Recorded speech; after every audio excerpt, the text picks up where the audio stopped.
Bonsoir, mesdames et messieurs, bienvenue à Point de Mire. Aujourd'hui, on va parler d'un sujet de la plus haute importance, qu'il s'agit bien sûr de l'eau.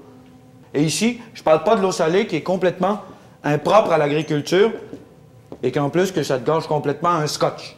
Non, l'eau de mer, il faut d'abord la dessaler et ça prend de l'énergie, alors qu'au Québec, on est gâté, on fait de l'énergie avec de l'eau douce.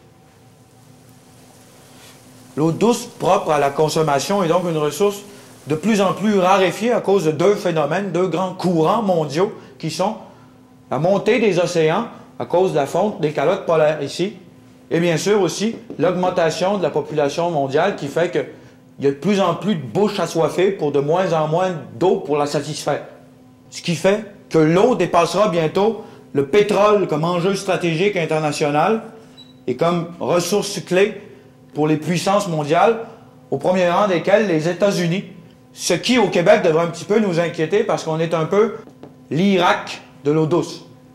Si vous trouvez déjà que les Américains sont gravement addicts au pétrole avec leurs gros camions puis leurs drill, baby drill, attendez qu'ils soient en manque d'eau. Ils vont aller la chercher où se caler. Bon. La bonne nouvelle là-dedans, c'est peut-être qu'on n'aura plus besoin de pont pour aller sur la rive sud à partir de Montréal.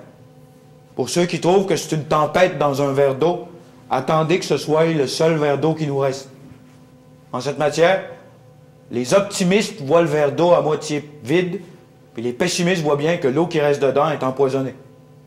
Le problème, c'est que dès que quelqu'un, quelque part, n'importe où, décidera d'importer de l'eau en vrac et d'en faire un bien de commerce plutôt qu'une chose commune, dès que cette première sera réalisée en quelque sorte, ça deviendra à ce moment-là un bien de commerce et l'eau n'ira pas nécessairement à qui en a besoin, mais bien à qui a les moyens de se le payer.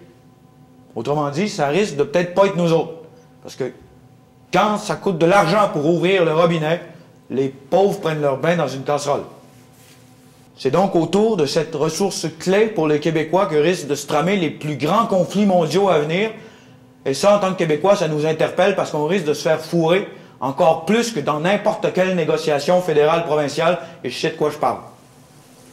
Ce qui prouve qu'on en est à une période charnière, où les gouvernements, en particulier celui du Québec, face aux appétits d'un marché amoral et insatiable, doivent réaffirmer qu'en ce qui concerne l'eau, et là, tant celle des bassins versants que celle qu'on essaye d'agripper en dessous de la table, là, comme la nappe phréatique, est soumise entièrement à notre souveraineté pleine et entière.